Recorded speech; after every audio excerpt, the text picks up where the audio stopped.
Welcome to Aging in Style with me, Lori Williams. I'm an optimist by nature, and I believe you can follow your dreams at any age. My grandmother's journey with dementia ignited a passion in me to work with seniors. I've spent the past 13 years learning about seniors and aging. In my mid-50s, I followed my own dream and founded my company, where I use my expertise to help seniors locate housing and resources.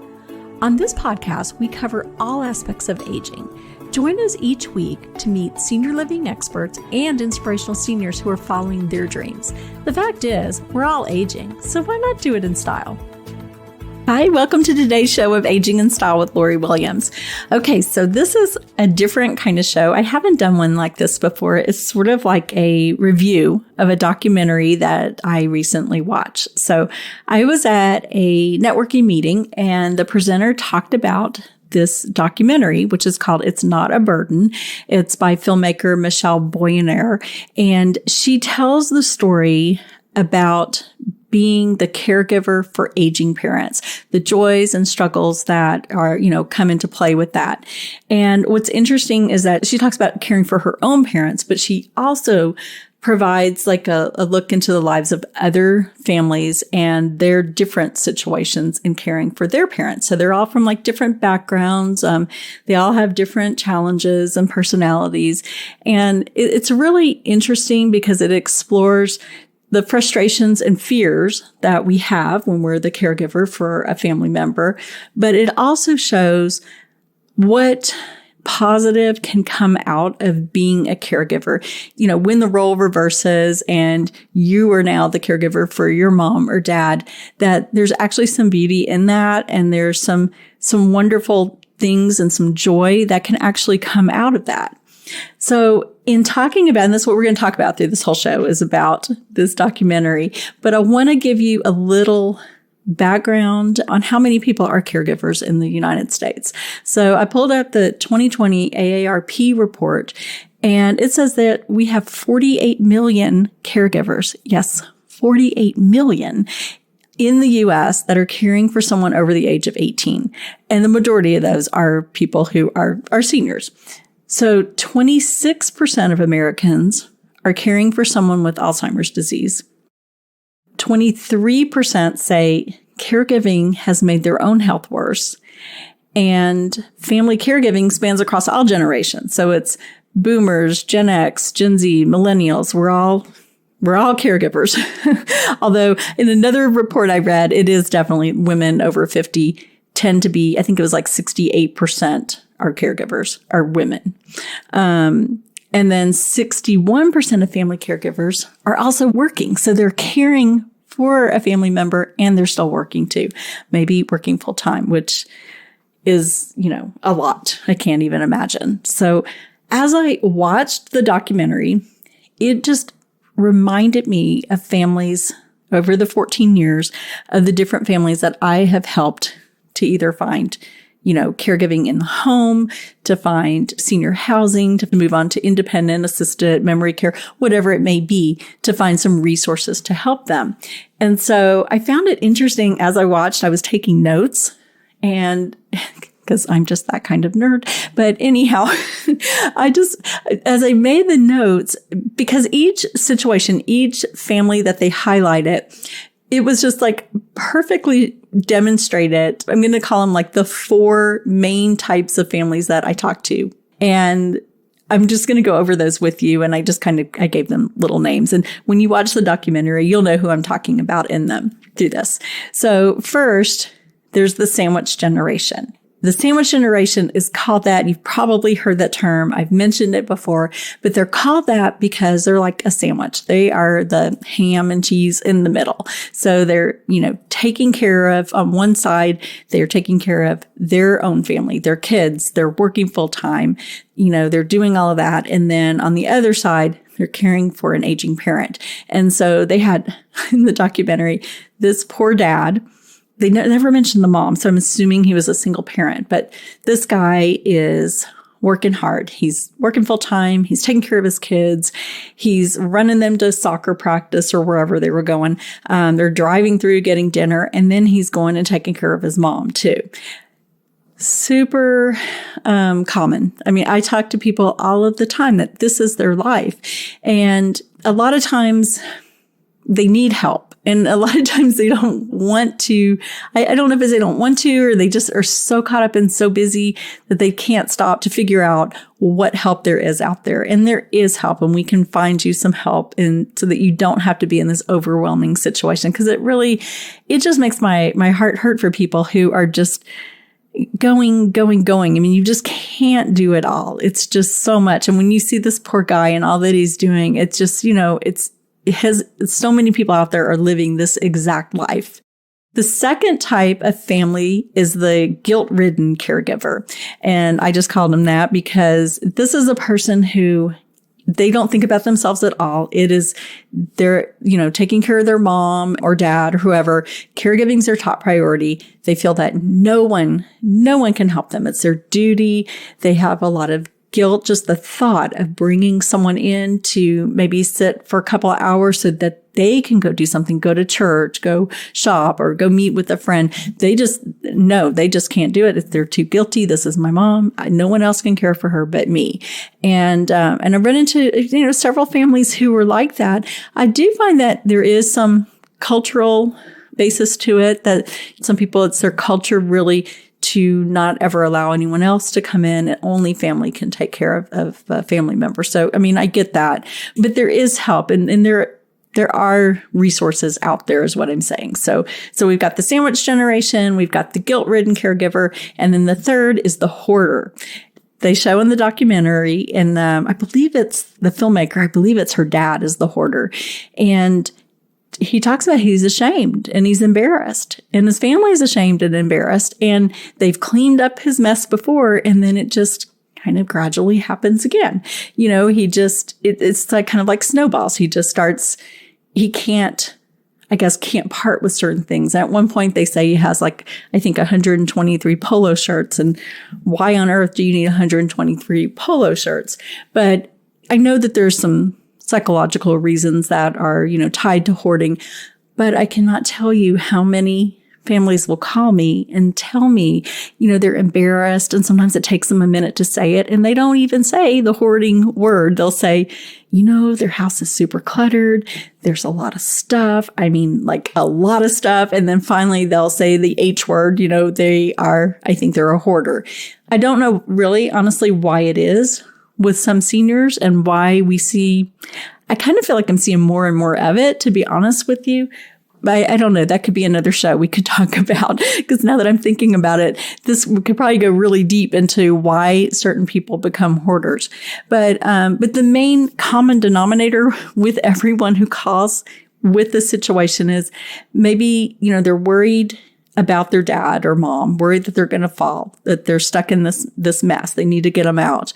Or many times they did fall. Now we've got to get rid of all this stuff, get rid of the house and get them moved into assisted living. And there's the embarrassment of the hoarder. Plus, they're not happy that their kids are having to go through their stuff and get rid of it, because the stuff means something to them. They have such an attachment to all of this stuff. And then, the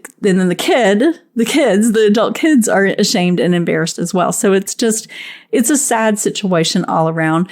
But I find when someone starts telling me and they finally say, okay, I think they're a hoarder, it seems like there's such relief when I tell them, you're not the first person to tell me this. I hear it all the time. So I think it's good to acknowledge, and I'm glad that they showed a hoarder in this documentary, just to show that this is something that is, I hate to say a common occurrence, but it's pretty common. Okay, so the fourth and last type of caregiver or caregiver relationship is the complicated relationship. And this is also the filmmaker. Hers is a very complicated relationship with her mother. And she'll tell the story. I definitely advise you to watch the documentary. But basically the mother, I guess they had all these kids, and then the mother left. And they were maybe 13 at the oldest, and then all these other kids. So the dad raised the kids, and the kids kind of raised each other. And then the mom comes back into the picture, And now she has all these health issues and she has some dementia. And so it's a very complicated relationship. And it's a hard thing to think of someone who maybe left your family like that. And now you need to care for her. And where do you find that grace, basically? I mean, honestly, it's just to have that grace to be able to forgive and to take care of her when she didn't take care of you. And that's a pretty common one as well. As I said, I've talked to so many families through the years.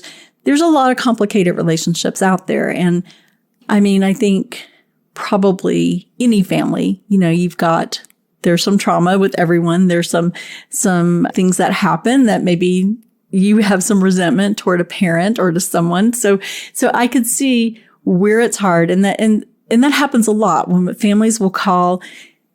We have to sort of kind of get through some of this resentment toward a family member or toward a mom or toward a dad. And so you love your parent, but now you're having to take care of them. And maybe, there's some anger and bitterness, which can make it harder to be a caregiver. So super common. So that was kind of like the big thing for me. And I think everyone will get something different out of watching this documentary. But for me, it's these 4 different types of families. So the sandwich generation, the guilt-ridden caregiver, the hoarder, and the complicated relationship. Kind of moving past that, some of the other things that I wrote these down because they stood out to me or just kind of touched me and what they said. And I want to share these with you. So instead of caring for a parent, be seeing it as a burden, turn it around, see it as a blessing. Also, grace and humor will get you through everything. And I 100% agree with that because my grandmother, as y'all know, had dementia. And of course, with someone with dementia, they repeat themselves all the time. They live in the past. But sometimes she just would do things that were just funny. I mean, you just had to laugh. It was funny. Like, she was telling me she was going on a date one night. She was, had been out dancing and she's like telling us all about it. And it's like, oh, well, okay. So you just have to kind of go there and enjoy those moments of humor, whether they have dementia or not, whatever it may be. There's always some humor to be found. Another thing that they mentioned was caring for an aging parent may be the hardest job, but it is the most wonderful and rewarding. Love and forgiveness. And that was really with the complicated relationship. That's a big one. And I know some things are very hard to forgive, but I think her forgiveness and taking care of her mother, I think that probably healed her a lot of what she was hanging on to for her mother having left her. So like I said, I can't do the story justice. So you have to go back and she tells the whole story of what happened. Oh, I love this. I think it was one of the seniors who said this that was being interviewed. They may be old on the outside, but the light still shines on inside. And I think that's so true because no matter how old I get, I still feel like I felt when I was 24, 25. So physically, I am not that, obviously, but still like mentally, I still feel that way. And that's what they were saying too. They've changed on the outside, but not on the inside. That light is still shining.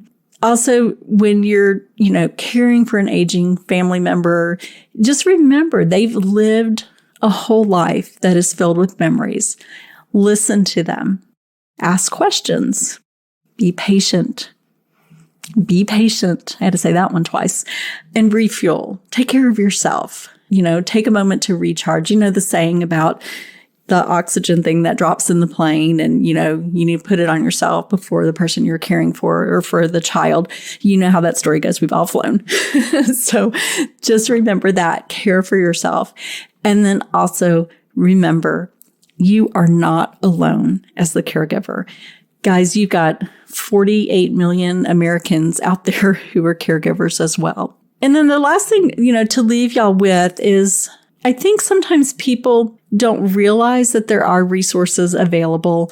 And, as we've talked before, it can be confusing Googling and trying to figure out, what's going to be right for whatever your situation is. So that's why the service that I provide is why it exists, and why, if you have questions about what is independent living, or is it time to go to assisted living or memory care? How do you afford it? How do you bring care into the house? What resources are available? That's where my service comes into play and how I want to help y'all. So please, if you're a caregiver, you're feeling overwhelmed, or you know someone who is, we have answers for you. So please do reach out. My website is LoriWilliams-SeniorServices.com. You can sign up for our newsletter. You can check out all of the podcasts we've done. I think this is episode 52. So there's a lot of listening you can do.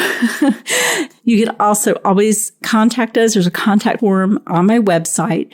Go there and complete it, and you will hear either from myself or a member of my team. We are happy to help you, figure out what options are available for you or for your loved one. As always, thank you so much for listening. Please share the podcast with your friends, and we will see you next week. Bye-bye.